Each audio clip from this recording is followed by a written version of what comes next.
La Sociedad Española de Radiodifusión presenta... Ser... ¡Viva la radio! Podcast. Siempre.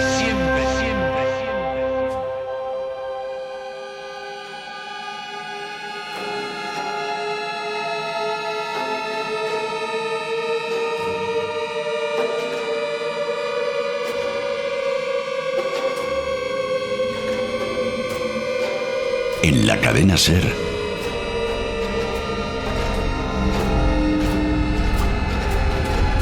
Vuelo de brujas.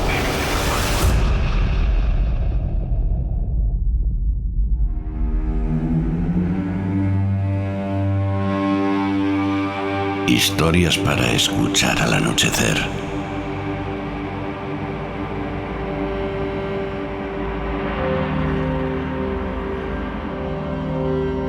Un programa de Fernando Navarro.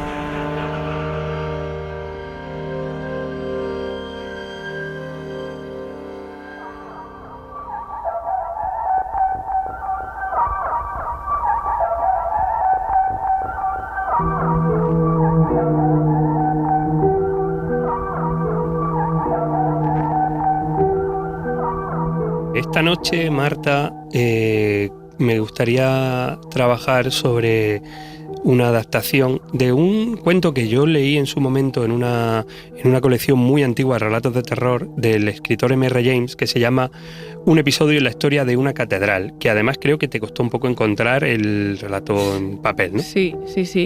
Este relato, bueno, el libro en el que está publicado me costó bastante. Había visto que lo había publicado la editorial Valdemar, que ya hemos hablado de ella por aquí. Sí, el Santa Santorum de los aficionados al terror. Total. En España. Estaba en un librito muy pequeño llamado Un fantasma inconsistente y otros, pero que es que no daba con él.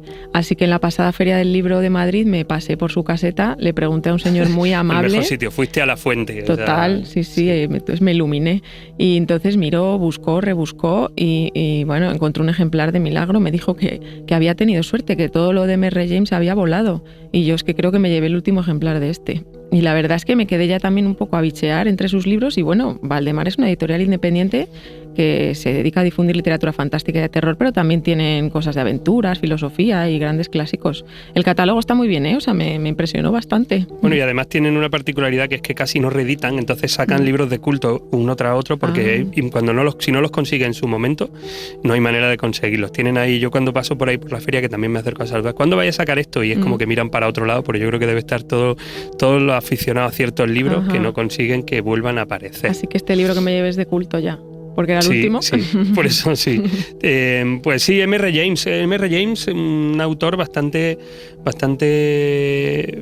clave para los relatos de fantasmas y uno de los primeros escritores que leíamos de los pre-Stephen King que llamamos, ¿no? De todos esos autores del siglo XIX británicos que nos hicieron a los lectores sentirnos atraídos por el relato de terror, siendo además el padre del relato de fantasmas, ¿no? Sí, este señor era arqueólogo, medievalista, traductor de lenguas muertas y experto en manuscritos incunables.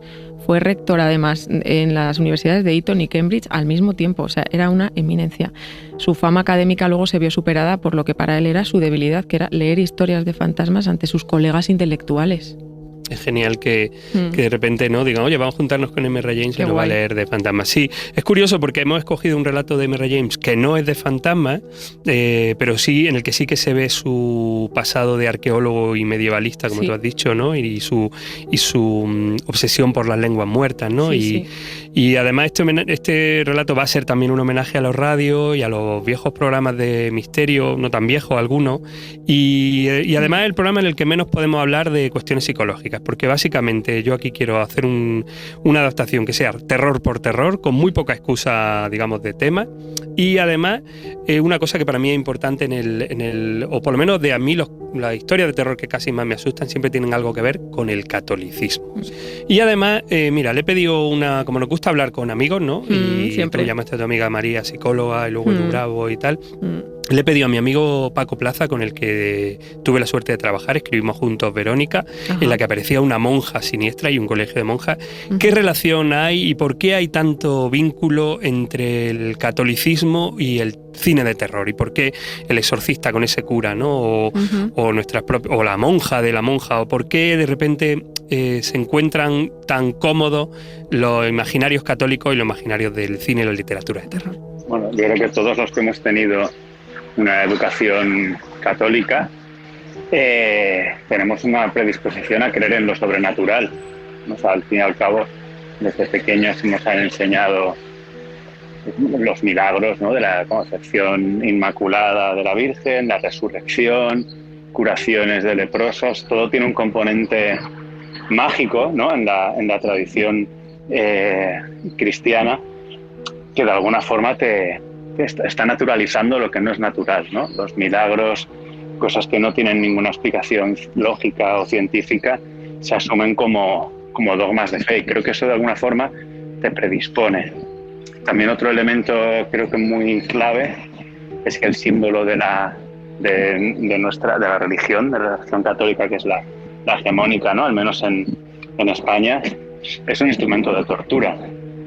Y toda nuestra tradición pictórica durante siglos se ha basado plagada de imágenes impactantes, de imágenes que realmente cuando eres un niño te afectan y te impresionan, ¿no?, de martirios, que no escatiman el escabroso, ¿no?, desde San Sebastián asaetado a las imágenes de la propia crucifixión, que muchas veces no escamotean detalles y son realmente muy gráficas y muy gores, ¿no? Entonces yo creo que por eso esa riqueza visual, esa riqueza icónica, unida a lo permeables que somos a creer en sucesos paranormales, pues hace de que realmente las fronteras entre lo religioso, lo mágico, lo sobrenatural estén muy difuminadas en nuestras cabezas. Me encanta lo que dice Paco Plaza, y que además tiene un gran gusto por el terror como director y como lector y como espectador. Y me gusta además cómo, de alguna manera, si te das cuenta, no ha mencionado ni ha vinculado casi nada a la tradición cinematográfica anglosajona, y él estaba casi hablando directamente del catolicismo, aunque yo le pregunté por religión y en realidad por cristianismo cuando hablamos, pero él al final lo ha vinculado con el catolicismo, y esto me lleva a defender que nosotros, mediterráneos, sobre todo españoles e italianos, somos casi los más dotados para hacer terror. Y yo creo que por nuestra tradición pictórica, casi más que literaria. Sí, el barroco, ¿no? ¿Te refieres a esa época que es como más pero el barroco en la pintura?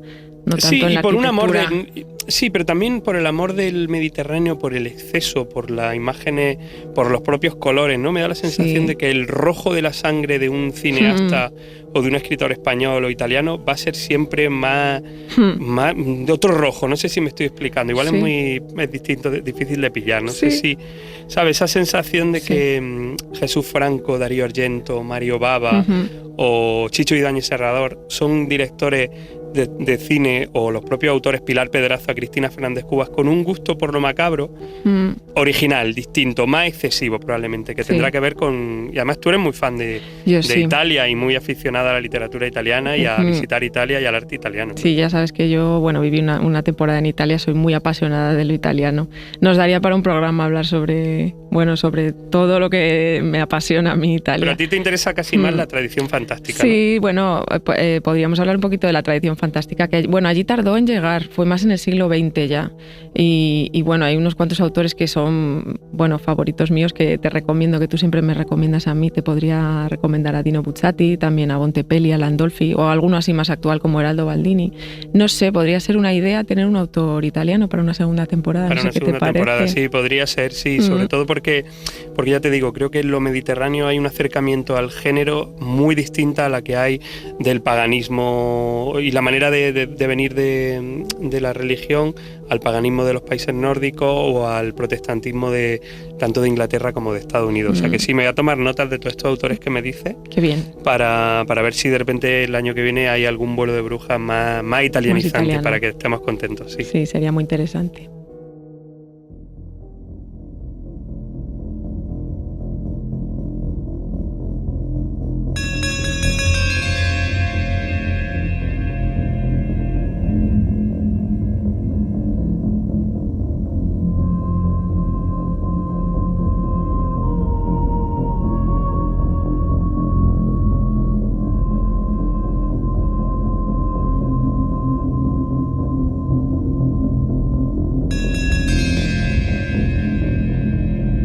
Vuelo de Brujas presenta Tienen ojos y no verán.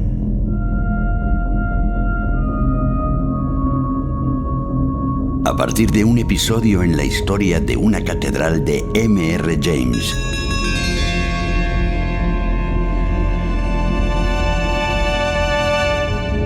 Con Luis Tosar, Raúl Pérez y Nicky García.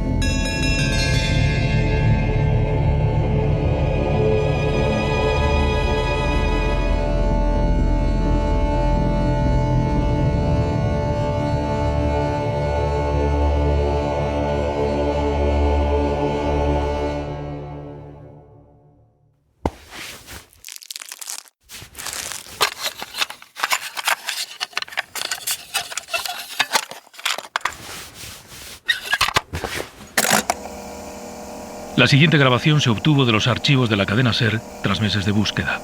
El programa que van a escuchar nunca llegó a emitirse, ni se encontró explicación a lo que ocurrió.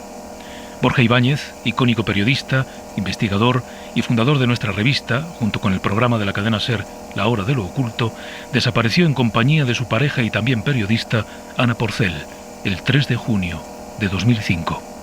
A ambos, como al padre Sebastián Carrascosa, se les dio oficialmente por fallecidos en diciembre de 2016.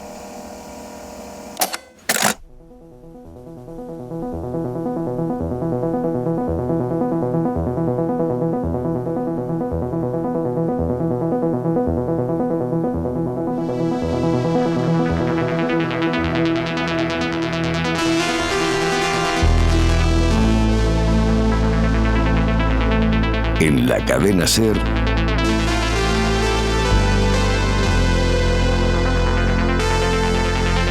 La Hora de lo Oculto.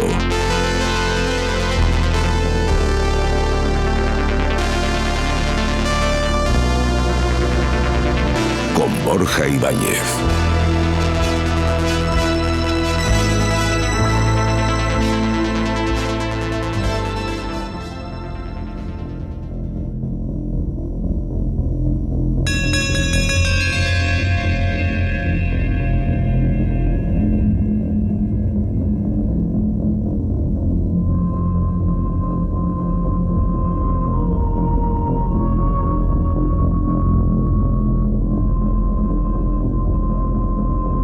Es una historia apasionante.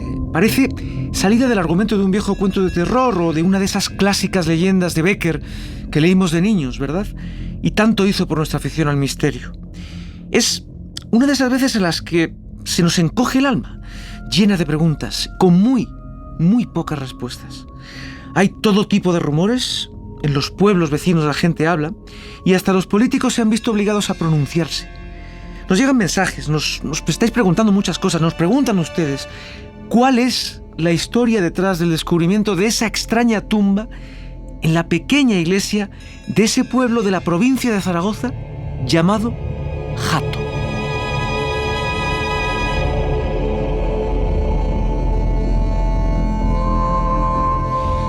Buenas noches y bienvenidos a La Hora de lo Oculto.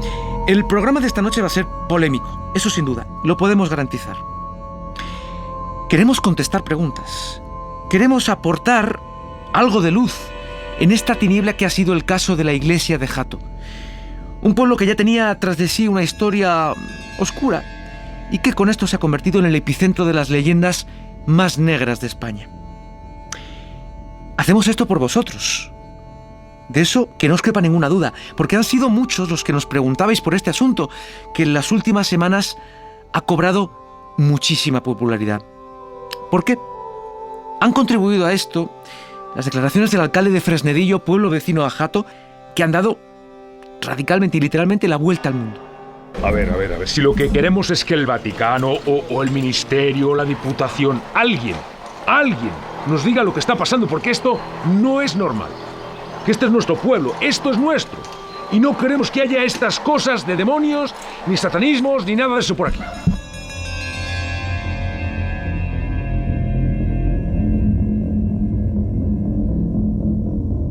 Ana Porcel, buenas noches. Muy buenas noches, Borja. Bueno, nuestros oyentes andan un poco revolucionados con el programa de hoy, ¿verdad? Así es, Borja. Nos están inundando con mensajes a la redacción, nos están preguntando por lo que esconde realmente esta iglesia. Nos han escrito incluso decenas de vecinos del pueblo, bueno, en realidad no solo del pueblo, sino de toda la comarca. Se está hablando de llamadas al 061 durante toda la noche, a la Guardia Civil, de la presencia constante de ruidos fuertes. Se está hablando también de interferencias en los teléfonos móviles, en la radio, en las televisiones. Bueno, incluso hay varios ganaderos que han denunciado la muerte de sus rebaños durante la noche. Yo nunca había visto una cosa igual. Las ovejicas están como absorbidas por dentro, vacías, sin una gotica de sangre.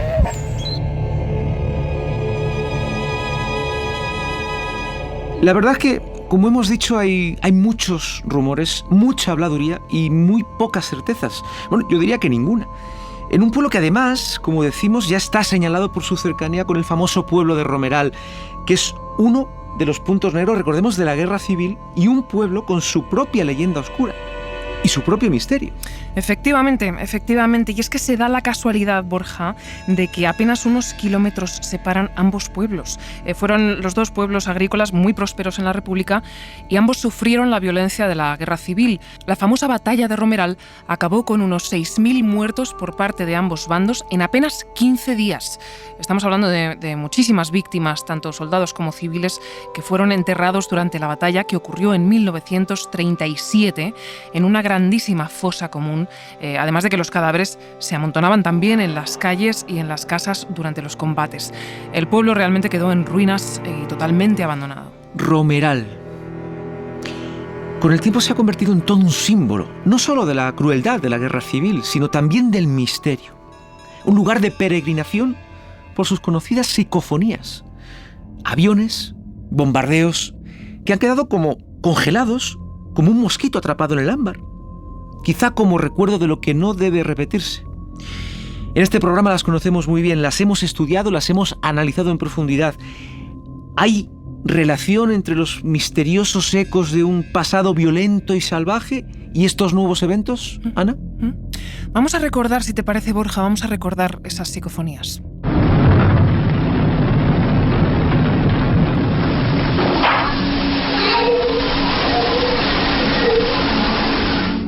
Bueno, es estremecedor. Estamos escuchando una inquietante voz que pide ayuda, ¿no?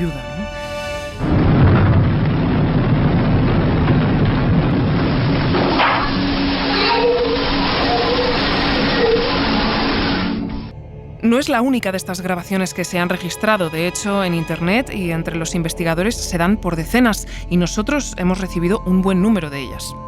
Uno de los lugares claves del misterio en España y a tan solo pocos kilómetros de este otro pueblo de Jato, del que hasta hace pocos días realmente nada sabíamos y que se ha convertido en el corazón de una historia que trae locos a investigadores, a curiosos.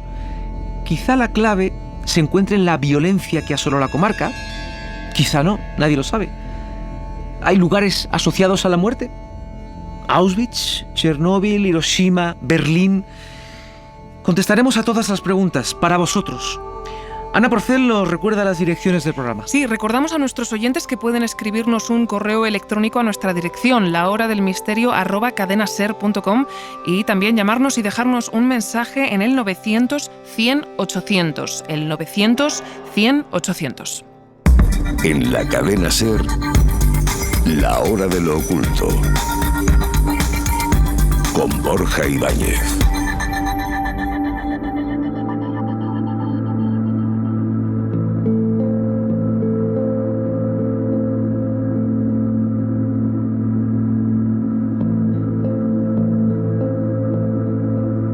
Es, no hay lugar a duda, uno de los casos más misteriosos e inquietantes de los que hemos tratado en nuestro programa.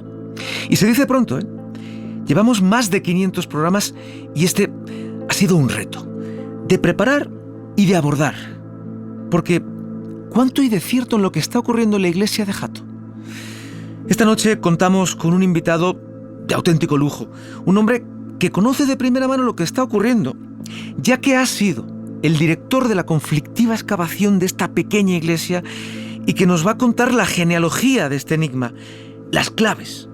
Se trata del profesor de teología, escritor y arqueólogo, el padre Sebastián Carrascosa. Buenas noches, padre. Buenas noches, Borja. Estoy encantado de estar aquí contigo. Bueno, es usted, padre, casi como una mezcla de Indiana Jones y el padre Carras, ¿no? No, por Dios. En realidad no soy arqueólogo. Quiero decir, soy licenciado, pero no ejerzo. O nunca he ejercido. Y de exorcismos, bueno, todo buen sacerdote debe conocer la ceremonia romana, ¿no? Bueno. Luego hablaremos de exorcismos, ¿eh? Porque estamos ante un caso polémico, un caso muy extraño este, ¿no, profesor? Rodeado de mucho misterio. Pues, ¿qué te puedo decir, Borja? Los caminos del Señor en verdad son inescrutables. Bueno, si le parece, padre, vamos a rebobinar un poco y a tratar de contar la historia completa. Todo este enigma tiene su origen en la excavación de esta iglesia, ¿no? En el pueblo de Jato, como decíamos, en la provincia de Zaragoza, y a unos pocos kilómetros de Romeral. Una excavación que le fue encomendada a usted. Efectivamente, Borja. A principios del año pasado, la Archidiócesis de Zaragoza y el Consejo de Gobierno de Aragón aprobaron la restauración de esta pequeña iglesia. Levantada durante la segunda mitad del siglo XII, es una iglesita muy modesta, de origen románico. Yo dirigía la excavación desde un punto de vista teológico, como enviado tanto de la Nunciatura como de la Archidiócesis, para catalogar lo que apareciera de restos antiguos y para certificar que todo se hacía según lo acordado con ambas instituciones. La idea principal fue reparar el ábside norte, así como las cubiertas de los volúmenes adosados al templo, el interior de la sacristía y el acceso de las dependencias. Se quería luchar, además, con humedades y filtraciones, y los trabajos también buscaban la recuperación de morteros y acabados originales. En definitiva, con esta intervención se pretendía subsanar sobre todo los problemas estructurales y acondicionar el interior del templo. Bueno, y lo que empezó siendo, por tanto, una simple restauración, se fue poco a poco, digamos que torciendo. Para empezar, el primer equipo de arquitectos abandonó al completo. ¿Qué ocurrió? Bueno, antes de ese abandono, de hecho, se produjo una paralización cautelar debido a que los grupos de la oposición, antes de conocer el proyecto, por otro lado, entraron en desacuerdo con la restauración. Que es verdad que no se hizo bien. Pero sí, el primer equipo, por desgracia, abandonó. Bueno, pero es que esas deserciones llegaron nada más inspeccionar el terreno. Nada más llegar, sí, efectivamente. De hecho, en las primeras inspecciones, los equipos notaron una serie de problemas en los aparatos de medición. Digamos que toda la tecnología empezó a estropearse, todos fallaban, el equipo registraba mediciones incorrectas, y es verdad que varios de los aparatos de los topógrafos cambiaban de sitio sin que nadie, aparentemente, dijera haberlos movido. En la iglesia vacía se escuchaba un sonido extraño, como si algo raspara la pared. Y este equipo, que era de gente joven, abandonó las obras.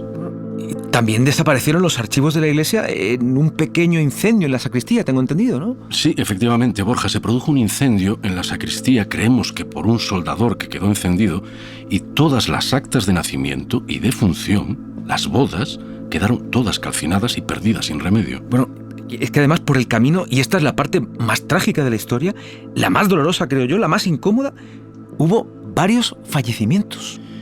Efectivamente, sí, Borja. El nuevo director de la excavación, el doctor Rodríguez Mesa, sufrió una extraña afección en los músculos del tórax que se complicó después por una infección en el hospital y que acabó con su vida. Más tarde, el teniente de alcalde del pueblo y un ayudante del arquitecto jefe enfermaron de cáncer gravemente. Y sí, esas fueron las primeras muertes. Sí, primeras muertes, porque luego hubo alguna más. Pero seguiremos hablando con el padre Carrascosa. Interesante. La actualidad está en la SER. Día a día, hora a hora, la SER ofrece la información más completa con el mejor equipo.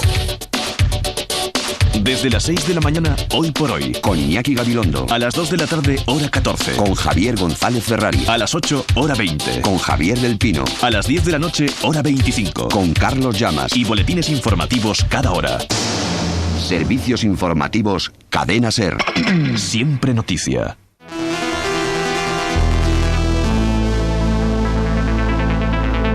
En la Cadena SER,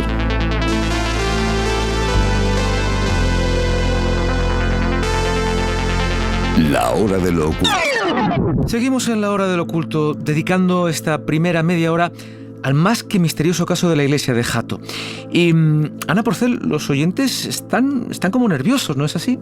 Pues sí, Borja, efectivamente, nos están mandando muchos mensajes y en la última hora del programa comentaremos con nuestros oyentes el tema Carrascosa, teólogo, porque al parecer usted también cayó enfermo durante la celebración de una misa, ¿no? Sí, después de la marcha del primer equipo y los fallecimientos de miembros del segundo y tras un complicado accidente en el que el capataz casi pierde las 2 piernas al derrumbarse sobre él un capitel que estaba muy mal estado, ahí nos decidimos a celebrar una misa en la propia iglesia en obras. Fue con la llegada del nuevo grupo, no solo los bendeciríamos a ellos, sino también los equipos. Bueno, ciertamente es algo realmente curioso, ¿no? Bueno, Borja, hay que acudir a Dios cuando se está en las tinieblas. Aún así, algo ocurrió durante esa misa, ¿no es así? Sí, ciertamente, Ana, porque parece ser que empezó a sangrar, ¿no? Bueno, tuve un desmayo fuerte y efectivamente un sangrado por la nariz abundante. Los médicos del equipo lo identificaron como fruto del calor del templo, y es que piense que estábamos trabajando en pleno verano con temperaturas que al mediodía superaban los 40 grados. Sí, y es una vez comenzadas las labores de restauración cuando empiezan a sucederse los fenómenos más extraños, ¿no? Que, bueno, se dice pronto, fenómenos extraños. Estamos hablando de unas horribles pesadillas, ¿no? Sí, se da la circunstancia de que varios miembros del equipo coincidimos en soñar exactamente lo mismo. ¿Exactamente lo mismo? Sin margen de diferencia, Borja. El sueño empezaba con una voz, como radiofónica, distorsionada, que advertía de que no era un sueño. Explicaba que usaba el sistema eléctrico del cerebro como receptor y que así es como se recibía el mensaje. ¿Y exactamente qué mensaje? La voz decía llegar desde un futuro, creo recordar que era el año 2045, y que trataba de evitar los acontecimientos que se estaban viendo. ¿Y nos puede decir qué se veía? Era una figura, parecía que llevaba un traje grisáceo, apagado, ¿no? Un hombre al que no podíamos verle el rostro.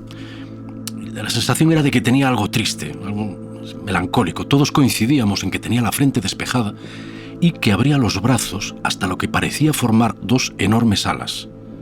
Se movía por la calle y entraba en la iglesia, y antes de girar el rostro era cuando uno se despertaba. Una duda, padre. ¿Cada cuánto se produjo más o menos este sueño? Durante las 2 primeras semanas de obras.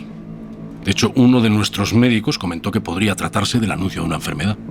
Sí, además una enfermedad que no tardó en llegar, porque varios de los compañeros que formaban parte del equipo definitivo cayeron enfermos de nuevo. Así fue, Ana. Se detectó una especie de hongo que nos afectó a todos y diezmó al equipo durante otra semana más. Eso fue al abrir el ábside, aunque bueno, el mayor descubrimiento, una vez normalizado el trabajo y a pesar de los sueños, se produjo a la altura del púlpito, ¿verdad? Así es, empezamos a trabajar en el púlpito. La eliminación del pie, que fue una operación muy compleja, dejó al descubierto, para gran júbilo de los partidarios de la Reforma, un sepulcro altar. ¿Un sepulcro altar? Bueno, creo que esto se ha visto muy pocas veces, ¿no? Efectivamente, muy pocas. El poco ornamento que tenía no había sufrido deterioro. Solo en su lado norte tenía lo que parecía un pequeño desperfecto, una grieta, entre las 2 losas que formaban una de sus paredes laterales. Había sido tapado, con bastante cuidado, por cierto, con el pie del púlpito. El pie del púlpito original, entiendo, ¿no? Sí, el ornamento que tenían no había sufrido deterioro, y eso fue lo primero que nos llamó la atención, y sobre el altar apareció una pequeña escultura que representaba al profeta Zacarías. Y bajo esta, una inscripción: bajo una piedra hay 7 ojos. La verdad, estábamos muy confundidos con la inscripción, si les soy sincero. Era extraña esta conexión con Zacarías, en una iglesia dedicada en sus principios a San Sebastián, sin vínculo entre ellos, histórico, simbólico o doctrinario, y la única suposición que teníamos era la de que tal vez este relieve había formado parte de una amplia colección de profetas y apóstoles que quizás formaron parte de la iglesia en el pasado. Imagino, padre, que el descubrimiento de este sepulcro pues fue el que desató los fenómenos más salvajes producidos en la iglesia, ¿no? No diría más salvajes, Borja, ya que las muertes, habían sido muy dolorosas y marcaron desde el principio la excavación. Pero sí es verdad que con el descubrimiento se produjeron los fenómenos diría yo, más llamativos. Llamativos como lo que le ocurrió a uno de vuestros dibujantes. Sí, una dibujante en concreto, ¿no? Que estaba haciendo un grabado a carboncillo de la tumba, ¿puede ser? Sí, bueno, de hecho ella descubrió que a su falda le faltaba un trozo de tela. Tenía un mordisco, Borja, con unos dientes que se habían quedado marcados en la tela, así como de perro. La explicación pudo ser que se enganchara la falda con uno de los muchos clavos que sobresalían de los maderos y que los obreros se llevaran el trozo de tela sin querer. Padre, menos ahora de...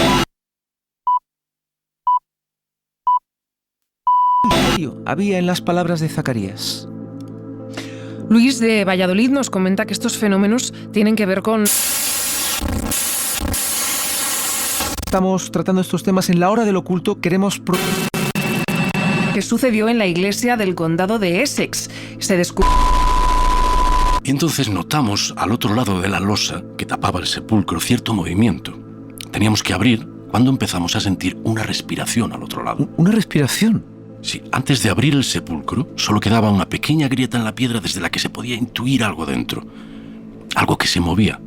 Por supuesto pensamos que algún animal, quizá una rata, estaba atrapado al otro lado de la piedra. Nada más abrir, empezó un estruendo fuerte. Fuerte, muy fuerte, que duró días. Creo que ahí empezó lo que la restauración se llamó los gritos. Los gritos, así es, Borja. Eran... Espere, padre, que me parece que tenemos una grabación, ¿no es así?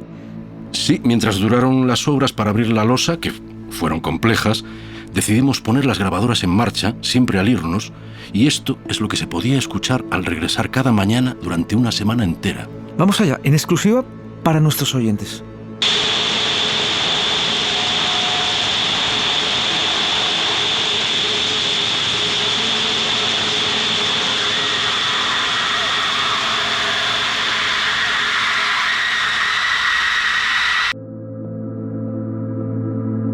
Un documento escalofriante. ¿Qué podían ser esos gritos, padre? ¿De dónde viene tanto sufrimiento? ¿Qué lo generaba? No hemos sabido distinguirlos, Borja, tristemente. Aunque a mí me recordaba, si me lo permites, a un versículo de Isaías. ¿Un versículo de Isaías? ¿Cuál? El sátiro llamará a gritos a su compañero. Jueves, desde las 7, las 6 en Canarias, por onda media, web y dispositivos móviles, vuelve la Europa League. Sevilla Molde, Villarreal Nápoles, Valencia Rapid de Viena y Olympique de Marsella Athletic Club de Bilbao. Y comienza la Copa del Rey de baloncesto. Lo pone, balón para Joel por fuera, recibe Rudy Fernández. Barça Bilbao Basket 4, 3 y Valencia Gran Canaria.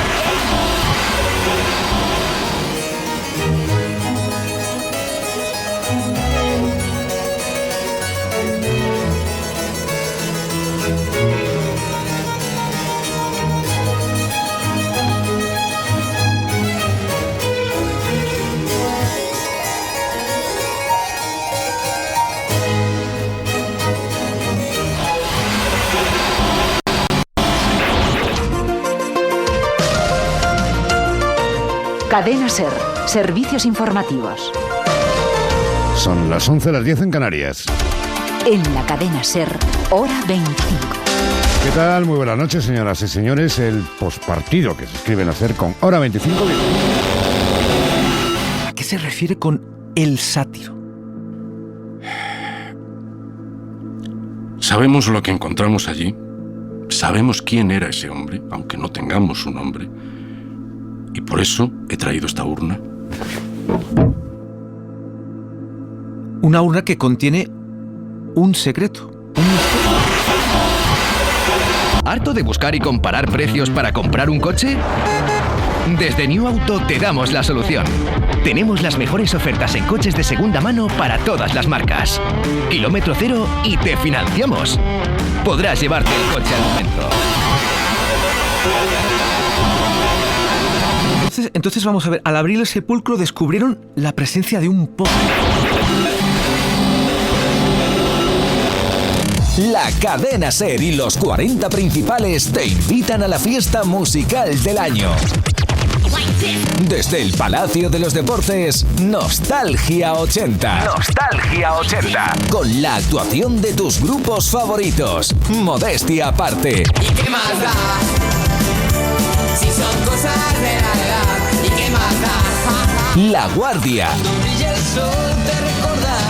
si no estás aquí, cuando brille el sol. Objetivo Birmania. Y es lo que yo te digo, los amigos de mis amigas son mis amigos. Seguridad social. Quiero tener tu presencia, quiero que estés a mi lado. Y muchos más. Los 40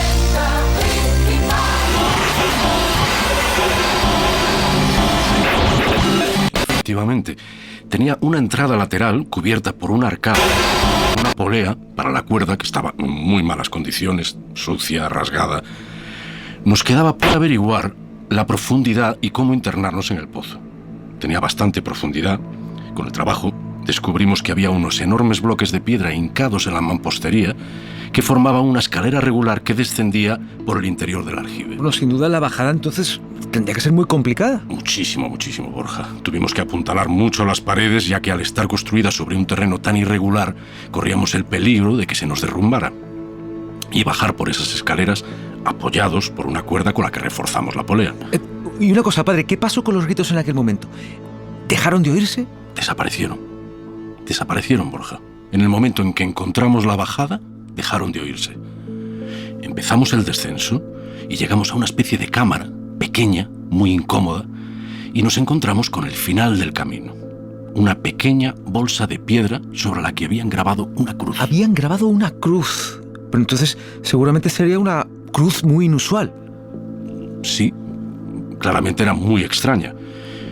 Estaba compuesta por 7 ojos, 4 en línea vertical y 3 en línea horizontal. Y esta era la piedra con 7 ojos. Efectivamente, nunca habíamos visto algo igual. A primera vista nos pareció algo casi profano. Apartamos la bolsa de piedra, como pudimos, fue un proceso difícil, y allí encontramos una segunda cavidad, aún más estrecha. Lo primero que hicimos fue comprobar la calidad del aire, que como sabrás, Borja, se hace encendiendo una bujía. Sí, perfectamente, sí. Se coloca dentro de la cavidad. Había cierta pestilencia que por poco extingue la llama, pero al rato empezó a arder. La cavidad se extendía hacia adentro, hacia los costados de la abertura. Fui el primero en entrar, iluminado por el capataz de la obra. Y es ahí cuando dieron con la última sorpresa, un inesperado descubrimiento. Así es, Borja. Al entrar en esa segunda cavidad y arrastrarme un poco, notamos que había algo allí. Abandonado, quién sabe desde cuándo, envuelto en un fuerte olor a moho. Era un saco. ¿Un saco? Un saco grande, de espartera, un viejo saco de patatas. El primer pensamiento, el lógico, es que se trataría de algún cadáver de la guerra civil. No podíamos imaginar qué cadáver, qué cuerpo merecía tal ceremonia de enterramiento tan compleja. Con esa cruz extraña, arrastramos el saco y decidimos subirlo a la iglesia sin abrirlo. Sí, pero antes de hacerlo hubo un último detalle, ¿verdad, padre? Igual de inquietante, igual de misterioso, de enigmático, en un caso como este lleno de detalles inquietantes. Sí, íbamos, de hecho, a cerrar la piedra cuando al iluminar me encontré con una especie de tallado en la roca. Una roca muy fea, horrible. Era como una especie de sapo y 2 frases. Bajo el sapo se podía leer Depositum custodi. Custodia lo que se te ha encomendado. Pero, al lado del saco, en la tumba propiamente dicha, rezaba en latín otras palabras aún más extrañas. Y tenemos esas palabras. Ibi cubabit lamia. Que es una frase de la Vulgata, Isaías 34. Ibi cubabit lamia. Aquí yacía la lamia. Así es. Bueno, le recordamos a nuestros oyentes que la lamia sería una figura mitológica a la que se podía conocer como el asustaniños o la asustaniños, porque en el folclore antiguo se trata de una mujer. Sí, lo más parecido en la tradición occidental actual, Borja, sería un vampiro, pero no se trata de un vampiro. En realidad es el nombre genérico que se le da a cualquier tipo de monstruo. Padre, no salgo de mi asombro. ¿Me está usted queriendo decir entonces que habrían encontrado un monstruo? Un monstruo, además, escondido en ese misterioso saco y protegido por cruces imposibles, custodiado por esas inscripciones misteriosas. No diría tanto un monstruo, Borja. Al subir a la iglesia y abrir el saco, lo que encontramos dentro fue algo decepcionante, he de confesar. Abrimos el saco, bajo la luz de las linternas, y encontramos restos humanos, apenas huesos, y restos de tejido, quizá un traje gris. Sin darnos cuenta, habíamos formado parte de una exhumación de restos, tal y como preveíamos, de la guerra civil. Sí. Y por desgracia los huesos no arrojaron ninguna luz sobre la identidad de la víctima, ¿no es así? Exactamente. A día de hoy no hemos conseguido identificar sus restos. Parece que se trataba de un varón de unos 30 años que habría sido asesinado, eso sí, de manera salvaje, por algunas marcas que el forense pudo encontrar en los huesos. Parecía haber muerto a hachazos o cuchilladas de distintas armas. Quiero tener tu presencia. Bien, y ahora, padre, quiero que ustedes escuchen atentamente lo que nos va a contar el padre Carrascosa, porque hubo una última ceremonia, creo, ¿no?, a modo de ritual, y usted decidió hacer algo inaudito con los restos, ¿no es así? Sí, los catalogamos y luego decidimos incinerarlos, pero antes decidí hacer, un exorcismo para liberar a los huesos del dolor del pasado, para limpiarlos y equilibrar de alguna manera las fuerzas del bien y las del mal. Atentos, porque estamos hablando de un exorcismo en toda regla, un exorcismo a unos huesos en una iglesia perdida en mitad de una comarca asolada por la guerra civil. Bueno, un caso fascinante, sin duda, que no... Los restos están en esta urna que he traído como testimonio. Sí, nos están diciendo los oyentes, Borja, que creo que estamos teniendo algún problema y hay alguna interrupción o alguna interferencia o algo porque están dejando que... Es una urna sencilla.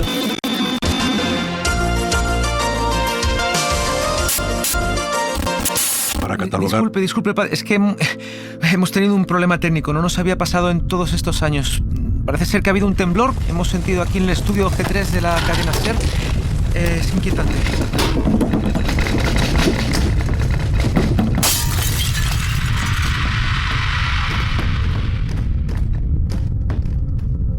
Está aquí.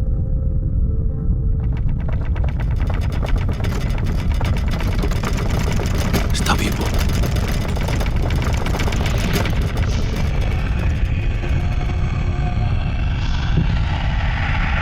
Deberíamos haber encontrado su tumba.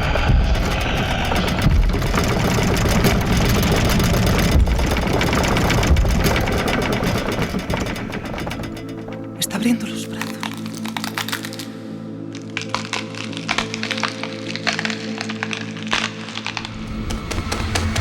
¿Qué son esas citas?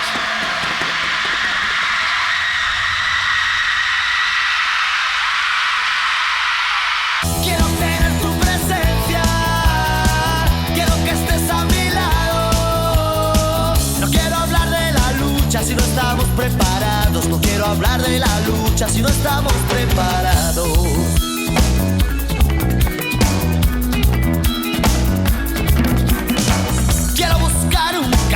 Que no se encuentre embarrado. No quiero hablar del mendigo, no quiero hablar del esclavo.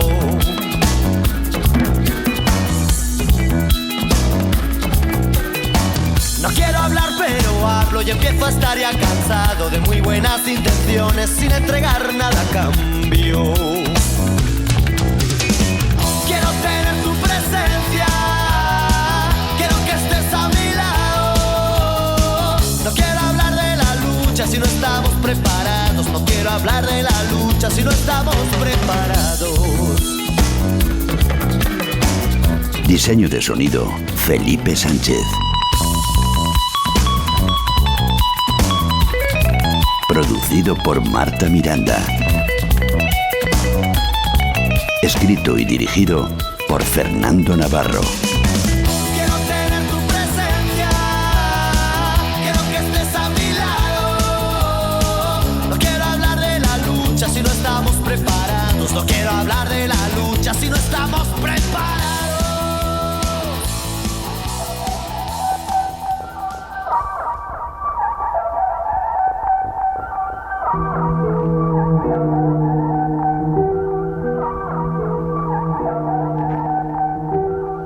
Claro, porque Luis, tú y yo, cuando nos conocimos, una de las cosas que nos unió, esto Marta no lo sabe, es que nos gustaban los programas de Iker Jiménez. ¿Te acuerdas que hablábamos? Bueno, nos gustaban y nos gustan. Nos gustaban, gustando. sí, pero que en su momento nos conocimos en el rodaje de Toro, una película que escribí yo, que Luis era uno de los protagonistas, y de repente estuvimos como una hora, 2 horas hablando de la maravilla de estos programas de misterio, que tú eso sigues escuchándolo. Además me decía que creo que no sé si a ti te pasa, Marta, a mí me pasa que te relajan, o que nos relajaban mucho, ¿no?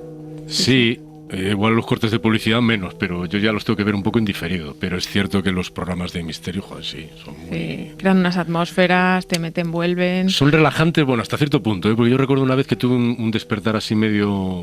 Me quedé dormido. Escuchando uno. Y de repente tuve una pesadilla con un demonio y me desperté, pero... Porque el programa iba sobre demonios. Sí. Sí. Claro. Sí. Mal rollo. A mí los de psicofonías eran los que sí que me daban muy mal rollo. Los programas de psicofonías, porque, no sé, yo me las creo todas siempre, las psicofonías. Bueno, de hecho, en nuestro programa de ahora, porque hemos hecho este homenaje a este tipo de programa, hemos usado psicofonías reales. Es que las psicofonías, hostia, acojonan. Sí, porque hay algo ahí que es muy verosímil. Porque igual hay otras facetas de los programas de misterio en las que igual puedes entrar más o menos, depende un poco del nivel de escepticismo de cada uno, ¿no? Yo hay algunas en las que entro a saco. Sí, algunas en las que le ven más las costuras y otras que... Sí, verdad, igual hay otras en las que digo, esto es difícil, o depende de quién la cuente también, ¿no? Sí, a veces hay algún personaje que dice, bueno, no sé si creerme mucho, pero las psicofonías en general tienen algo súper inquietante. Sí, de hecho es que el formato audio, en realidad lo que homenajeamos en Vuelo de Bruja, el formato solo, en el que no hay imagen, es muy sugerente, ¿no? Porque tú estás... Y además, fíjate, curiosamente, en casi todas las películas de terror, hay un momento que se basa solo en el audio. Es decir, en el que un personaje escucha algo aterrador y que básicamente ese momento está construido en torno al sonido o al ruido blanco o a lo que tarda en llegar una frase, porque hay algo que realmente aterra en eso. Y es verdad que yo, que me asustó poco, me da siempre la psicofonía, sí que comparte ese... Sí, ¿verdad? No, incluso algo tan sencillo como algo dicho al revés. Sí, ¿no? Este clásico, digamos, del... Sí, también. Es muy inquietante. Sí, o el sonido de una cinta rebobinando, o lo que hablamos de la aguja que se posa sobre el vinilo. Sí. o los discos de los Beatles, ¿no? Sí, o los de Pink Floyd. Es verdad que siempre se decía en los 70 que si ponía un disco, algunas canciones al revés, que eso no se puede hacer con los CDs, pero con el vinilo lo puedes poner al revés. No se puede hacer con los CDs y con Spotify tampoco. Con Spotify no puedes echarlo hacia atrás. Y otra cosa que para nosotros es súper importante, o sea, digamos que en este programa en concreto hemos homenajeado a los viejos programas de misterio de la radio, pero sobre todo lo que estamos homenajeando, lo que estamos haciendo es teatro radiofónico. Y tú has hecho teatro radiofónico, me contaste. Yo hice... Que el género favorito de Marta Miranda era su tesis, ¿no? Mi proyecto de final de carrera fue sobre el radioficción. Sí, nunca había hecho antes radioficción, ¿eh? O sea, este es mi primer contacto, pero me lo estudié muchísimo. Bueno, me encanta la radioficción, sí. Pues mira, nosotros estando en el Centro Dramático Galego, que por cierto estaba Luis Zaera ahí también, éramos miembros de esa compañía estable, que fue el único experimento de compañía estable que se hizo Era como un teatro... Era como el Teatro Nacional, pero el Centro Nacional Centro Dramático Nacional, pero de Galicia, ¿no? Entonces, en esa experiencia, que fue hasta la fecha la única, en que hubiese una compañía, con un repertorio fijo, que al final tuvimos como 3 o 4 funciones en repertorio, y éramos 15 actores, siempre los mismos. Entonces eso dio la oportunidad no solo de hacer ese repertorio, digamos, para escena normal, para teatro, sino hacer experimentos con teatro radiofónico. Qué guay. Y uno de ellos, porque hicimos alguna cosa más, incluso algunos que se hicieron la versión radiofónica y luego la versión en directo con lectura dramatizada, pero hicimos La Guerra de los Mundos. La Guerra de los Mundos en versión galega, que debe estar por ahí en alguno de los archivos de... Y usando eso, al falso anuncio, o sea, cogiendo el texto de... Bueno, el texto de Wells y adaptándolo, o lo de Orson Welles. O sea, ¿cuál de las dos? Fue una adaptación de lo que hizo Orson Welles, pero claro, sabiendo que estábamos salvando una distancia de muchas décadas. Pero rompiendo o sea, intentando hacerlo pasar por real. Sí. Fue todo tal cual. Lo único es que, bueno, evidentemente... sabíamos que ya jugábamos con un hándicap importante, que la gente ya no calaría en el pelo, pero fue muy divertido hacer, la verdad. ¿Y hicisteis también funciones en teatro radiofónico, digamos... Como una gira. Sí, como algo así. Con ese no, pero con alguna de las que habíamos montado, que no recuerdo ahora el nombre, una de ellas, la hicimos la versión radiofónica y luego hicimos lecturas dramatizadas. Eso, hicisteis de eso también, de clásico. Sí, no recuerdo cuál era. No, ni siquiera era un clásico, yo creo que era un autor galego, pero no recuerdo ahora cuál.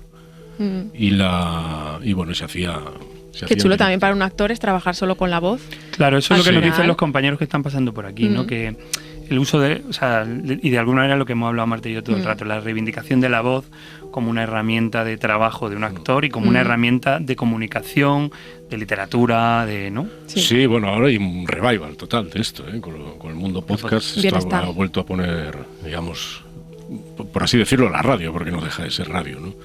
Es otro formato, otra manera, digamos, de mostrarlo, de archivarlo y de comunicarlo, pero yo creo que sigue siendo lo mismo, que es el valor del sonido y el valor de la voz, al fin y al cabo. Y es muy divertido. Y creo que es muy enriquecedor para los actores en general, ¿no? Sí. Porque es, bueno, de alguna manera explorar en un territorio en el que cuando tú estás actuando en circunstancias normales, por así decirlo, estás más despistado con muchas otras cosas, ¿no? Y a veces, de hecho, yo creo que demasiado despistado. Claro. Y incluso no te preocupas mucho de decir bien las cosas, lo cual luego yo lo echo de menos cuando estoy viendo las proyecciones. De ti mismo, quieres decir. Acabas una película y dices, coño, qué mal pronunciado está todo, pero ¿por qué? Porque te fías demasiado a veces de todo lo visual, ¿no? Claro. Y dices, vale, hay mucha información, que es verdad, que es cierto que tú cuando haces cine, por ejemplo, hay mucha información, incluso a veces no debería hacer falta la palabra porque ya la estás mostrando, y a veces cometemos el error de sobreexplicarlo, ¿no? De explicar demasiado lo que ya se está viendo, ¿no? Pero luego también es verdad que caemos en el error a veces de que como se está viendo todo mucho, no voy a cuidar lo que voy a decir. No cuidas bien lo que estás diciendo, y a veces pasamos un poco por encima de las... Porque tú sientes que la tradición de los actores, en general, yo no diría ni siquiera los actores españoles, de la manera de hablar se ha ido deteriorando a lo mejor porque quiero decir, cuando ves películas, por ejemplo en el cine español pasaba muchos venían del teatro y probablemente eso sea un hándicap, pero había unas voces que te arrastraban de una manera, pueden parecernos engoladas, pero la voz, la manera de proyectar, y a lo mejor eso quizá con el cine realista o quizá se ha ido abandonando un poco. Sí, bueno, hemos caído en vicios que deberíamos tener más en cuenta, tengo yo la sensación. Pero creo que en mayor o menor medida cada uno se va dando cuenta en el momento que le toca, ¿no? Que es cuando ya te escuchas 2 o 3 veces y dices... Hay que empezar a ejercitar la voz. Sí, y es cierto que hay un tipo de cine que tiende más a esto, a buscar la verdad absoluta y seguramente fijarse menos en la precisión y en la buena dicción, prima más lo otro. Y yo creo que hay un compromiso intermedio que debería funcionar y debería ser, ¿no? Pero es cierto que antes teníamos unos vozarrones increíbles de gente que venía además... Claro, antes es verdad que también se tenían que doblar todo el rato en el cine, ¿no? Es decir, que ellos actuaban y luego se doblaban. Y luego se tenían que doblar, lo cual te daba, por un lado, la ventaja de poder mejorar mucho la dicción si no estaba bien, pero por otro lado, claro, pierdes la espontaneidad, del momento, pierdes la organicidad de los momentos que son muy difíciles de emular después en un estudio, ¿no? Entonces, bueno, yo entiendo que hay un lugar intermedio en el que seguramente se puede llegar. Bueno, es que como en nuestro gran programa, o sea, para mí, y lo hemos hablado Marta y yo, un homenaje a la voz y a la transmisión oral, también decimos que parte del cine doblado lo que hace es que le quita a los actores, por eso también nos gusta mucho estar haciendo esto con actores que admiramos mucho, porque la voz es una parte, y eso yo nunca lo he entendido del cine doblado, que le estás quitando al actor parte de quién es. Una parte muy importante. Sí, a ver, es como una doblar las canciones de los Beatles, esta, ¿no? Imagina que las canciones de los Beatles fueran la base rítmica y o sea, todos los instrumentos y encima del no quiero cogerte la mano. Sería rarísimo, porque eso es lo que hacemos con el cine. Pensamos que porque es una historia, la voz del actor no es importante, ¿no? Sí, básicamente es una mutilación. Lo que pasa es que luego también es cierto que, por ejemplo, los que nos hemos criado con cine doblado, básicamente, es curioso. Porque claro, cuando te has criado con la voz de Constantino Romero, ya escuchar a Clint Eastwood en versión original incluso se hace raro. Eso es verdad. Ya es extraño, realmente es una anomalía total, ¿no? Sí, una anomalía. Que vivimos, ¿no? Y deberíamos tender a lo otro, a poder escuchar a los actores en versión original. Es muy curioso como uno va redescubriendo, ¿no? O sea, habrá pasado. Las voces, dice, de los propios actores, sí. ¿no? Sí, a mí me ha pasado. Con voces que no tienen nada que ver con... Lo veía todo doblado y ahora no, y entonces de repente descubres voces que no tienen nada que ver. Que bueno, hay un público, entiendo, también para lo doblado, pero es verdad que se pierde un poco parte del trabajo del actor, yo creo. Sí, se pierde una buena parte. Yo, por ejemplo, he tenido incluso grandes traumas personales por tener que doblarme yo mismo. Pues, por ejemplo, hace años, con casi todas las películas que tenían algún tipo de coproducción en Galicia, al final tenías que hacer la versión doblada para Galicia. Yo en algún momento la hice y luego dejé de hacerlo, básicamente, porque era me parecía un sufrimiento, ¿no? Doblarte. ¿Y tú en Miami Vice te doblaba? ¿O? Y en Miami Vice ya no me doblé yo, por ejemplo. Ya pedí que doblase a alguien. Y digo, mira, alguien que no esté conectado emocionalmente con esto y que lo haga, porque a mí me resulta muy complicado. Claro. Y luego tú no has hecho mucho terror, has hecho poco. ¿Eres espectador de cine terror aparte de espectador o de literatura de terror? ¿Eres lector o...? No tanto, porque yo me acojono bastante. ¿Te gusta más el problema del misterio, pero no meterte...? Sí, porque ahí más o menos lo puedo, digamos, controlar, ¿no? Pero no te gusta pasar miedo de manera lúdica, digamos. Hostia, es que paso miedo de verdad. Ya. O sea, yo sí, por ejemplo, estoy solo en mi casa, que hace años, ahora ya es bastante difícil porque tengo dos pequeños, como sabéis, pero hace años que pasaba mucho tiempo solo en casa. Hostia, yo una película de terror buena... Solo es difícil. Yo sola no puedo ver una peli de terror, siempre necesito a alguien al lado. Es como una premisa. Las veo, pero con alguien. No sé. Yo creo que básicamente veo películas de terror solo desde que nací. Sí, ha sido el cine con el que yo he pasado más tiempo solo. Quiero decir que he visto más películas de terror solo que en compañía. He visto más películas acompañadas porque hay mucha gente que no quiere ir a ver las pelis o en tu casa. Desde luego yo casi todos los clásicos de terror pues no vayas solo, llámame, lo he visto solo. Yo sola no puedo. Mira, el otro día haciendo zapping estaban poniendo La Profecía, me quedé un ratín a verla y la quité. Ya me empieza a cojonar. Sí, es que no quiero. La Profecía. Sí, nosotros eso también defendemos esa idea del terror como algo terapéutico, como pasar miedo, como algo que hemos hablado mucho con algunos compañeros tuyos que han venido, que esa sensación de que pasar miedo es bueno para la salud, y además lo dicen algunos, o sea que someter tu miedo a una especie de test de tensión es bueno para la salud. Joder, pues será. Yo eso lo hago mucho con el drama. Es como que me echo a llorar ahí como loco y digo, esto debe ser bueno para algo. Me busco la excusa, pero con el terror es que realmente me da miedo, es que no. Se lo paso mal.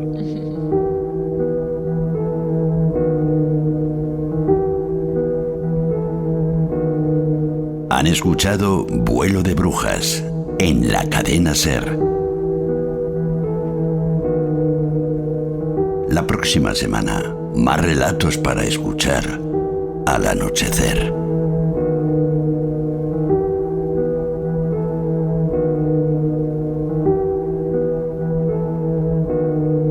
Para no perderte ningún episodio, síguenos en la aplicación o la web de la SER, Podium Podcast o tu plataforma de audio favorita.